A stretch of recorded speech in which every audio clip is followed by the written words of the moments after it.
from my teacher that I received. Thank you, Mr. Frisch. And, well, first off, I want to show you just the cool stuff about it. So, first thing you can see is that it has a bunch of different modes. You got your AC and DC voltage adjust. You got your ground, you got your 24 volt DC up to 24 volt DC. And also 24 volt, 0 to 24 volt AC. And now you can even switch this between amps and volts. So that's even cooler. Now we will have to take this apart to service it because the actual screen inside, most often it is not well, let's say, working right. And I'll show you what I mean in a little bit. I actually do have a battery.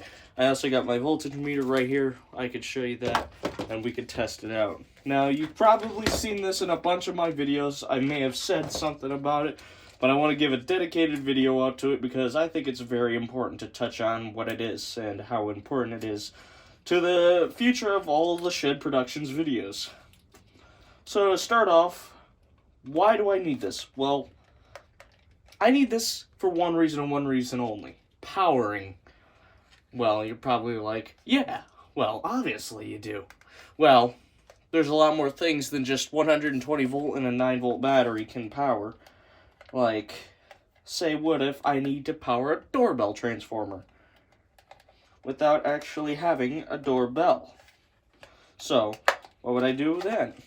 Well, I would use this power supply instead of having to go out and get a whole transformer. Well, that's the beauty of this thing. You got a whole outlet right here you could test for 0 to 130 volts AC. And now, yes, it does actually go up to 130 volts AC. And I can demonstrate that. Our garage door opener. So let's begin by putting it on somewhere around 120 volts, right? Make sure we have it set to 0 to 130 volts AC. See? And you have to wait for it to calibrate, else it's not going to be accurate. So it's currently working on 94 volts AC. And so if we come over to here, press the button, it drops it down to 87. And it goes back up to 93. Now we can increase this voltage to 120, or I like slowing it down 121 a lot. It'll be working on max potential.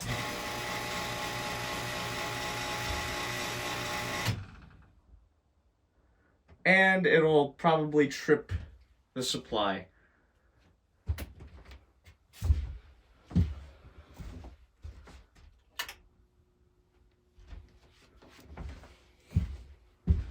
Because of how much power it's drawing. See? Doesn't like that very much, now does it? Now we can set it all the way back here. Turn the power on. It'll probably draw too much. Now you see, enough power has not been given to the garage door opener for it to even turn on yet. And we'll demonstrate this. This is at 36, 40, 50.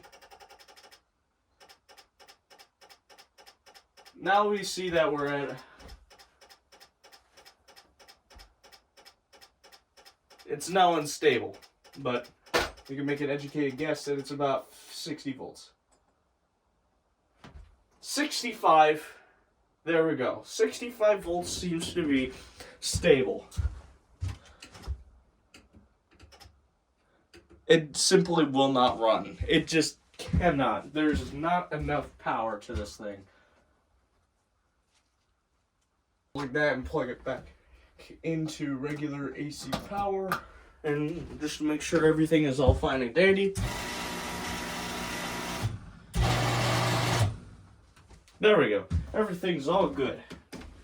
Well, what if we what are these wires coming out of this part for? Well, these are my testing leads. I made these testing leads specifically for testing. Wow, original, right? And, well, you'd be right. We actually do. We have a few. Well, one of those would definitely be our BRK 2001 LVRI right here. That is right here, this 2001 LVRI. Because it is my only DC powered alarm that does not come from a battery. And all of these alarms that you see right here. Well, that's what all of these leads are for. These are for future power because, well, for one thing, I can't power them myself. Second of all, I don't know if I would be able to power them because, for one, this requires a 12.6 volt battery. This one requires four 4.5 volt batteries. This one requires 24 volt DC power. This one, the battery leads fell off and I can't find them. Well, I can find them, but they don't work anymore because they broke. And this one, yeah, I already explained it. But yeah, that's essentially the reason why you'd ever need DC. And also maybe to power my radio, or maybe even if I was dabbling in electronics, like a hard drive, and I needed specific power. The opportunities are endless, as you can see here. Now, what about current? That entirely depends on just how much power you can get out of this thing. Like, let's try the garage door opener again. Should be able to power this thing on. And it's on 0.8 volts. 0.9. 1.1 amps. 1.2 amps. Now, you see, that took more current than that was allowing, as you can see. And I'm sure you can hear the garage door opener as well. Let's reset the supply. Now, this is the maximum that it'll allow. And as you can hear, you can really hear this thing buzzing. You really get up and close and personal with it, you can really hear it buzzing.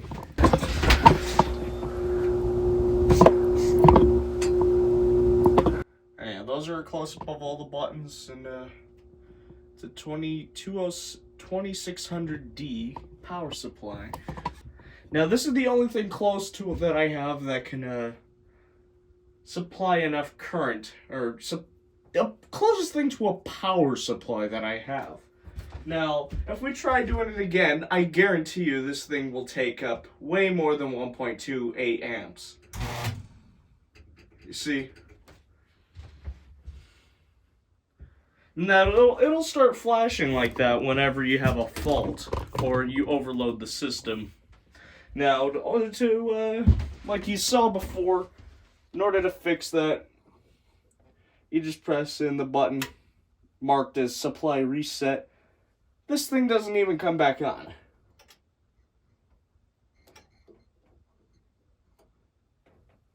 Now, this is still 3 milliamps. That's still quite dangerous to you and me, but for the garage door opener, it is not enough. However, we can test some other low-powered devices like my Firex FX1020 to find out just how much current it needs to be able to run. So we'll turn that off. We'll unplug the garage door opener, and we will plug in the little cord that plugs in. Make sure we don't have any other wires in the way, and we will see. Look at that. Well, how much current does it take for this Firex FX1020 to turn on?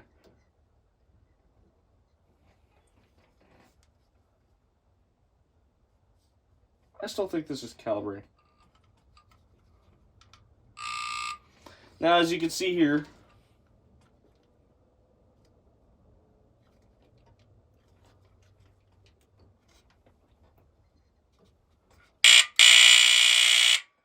you can see that it's not very loud, but if we lower it down just a little bit. Is that how much it's using right now, or is it? Okay, so it's steady at about 0.6 amps right now. And when we have it at that, it's currently drawing 2 amps. 4 amps. I'm not sure what's going on here, but with the meter, because I don't really test this a lot, but we can have it go up to full power right now.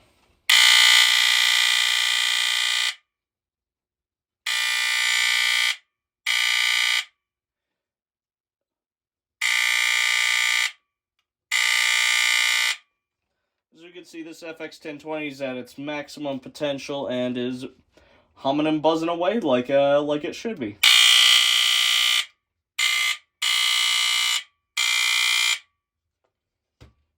Yeah, that's one of the best things you could use with this. And we can switch that back to volts, and then we can see just how accurate this is. So we'll take it back down to our FX1020 really quick. Yep, make sure it's off. Unclip the power supply and boop, boop. There we go. We can take it out.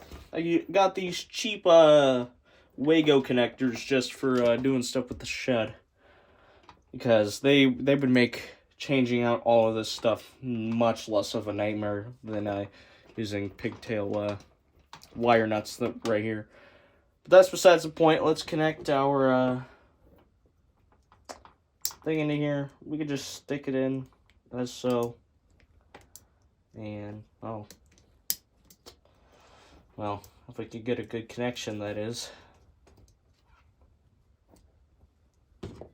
I don't think we're getting a good connection.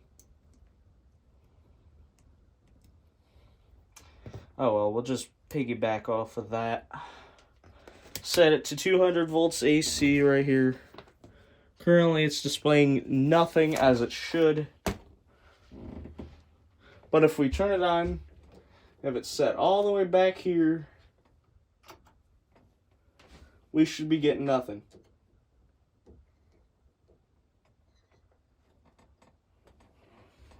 .7 volts AC.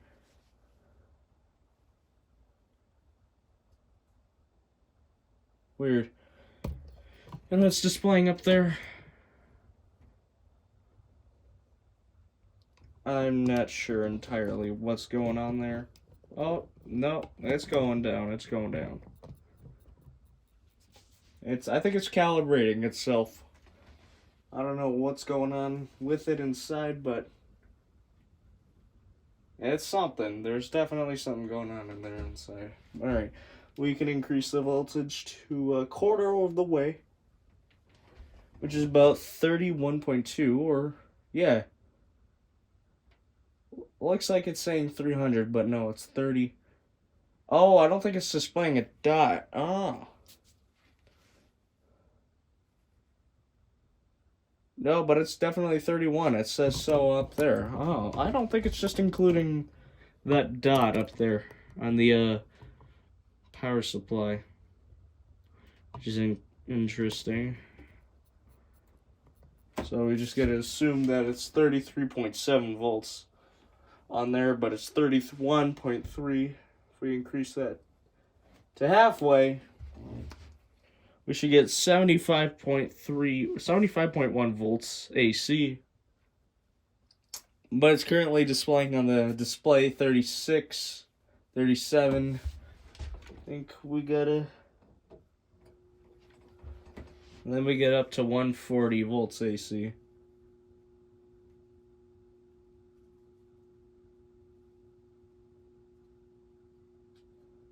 .42, 43. I don't know what's going on with that thing, but it's definitely 134, 139. We can get this thing to as close as to 120 as possible. Yep, 120 on the Oh, almost on the dot. Oh, nope, 120. Well, that's all we need for standard electric power. And, well, yeah. Now let's check out the DC, because that's what I have hooked up now. Now we can take out these leads out of here, and then we can move this aside, because we won't be needing this now. And we can just put that up in a safe manner where it will not. Now, the 0 to 24 volt AC, it's largely the same. It should go up from 0 to 24 volt AC. 0 to 24 volts AC. Now we can just shove the connectors. We just realized that it's backwards, but that's okay because we'll just know that it's negative. Now let's do 200. Now that we know it's all 220. Okay, now that we know it's 28, which shouldn't be right. And also, the power supply just says 001 on it. Now it's just 0.3 volts.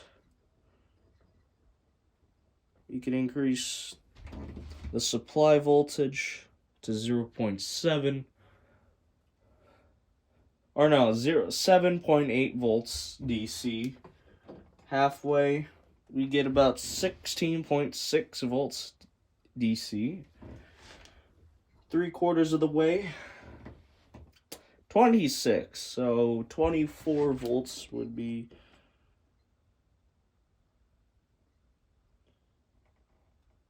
And it's very precise in the way you tune it.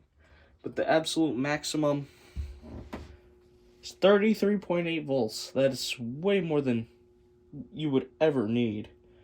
But I'm saying it's very helpful to have this as a feature because, well, you obviously do need voltage to go up high, but I don't think it needs to be out of spec that much. It's almost 10 volts more than what it's specified to do. Which, also, I'm not complaining, but, well, I'm also am complaining because it's not supposed to be like that, but from the curious child within me, well, it's awesome. And, yeah, I don't have anything currently that could use that kind of thing to its full advantage, except for maybe a lantern or a smoke alarm or PC fan, but other than that, that's really all that I would ever need. So, yeah, that's going to do it for today's video, guys. Bye-bye.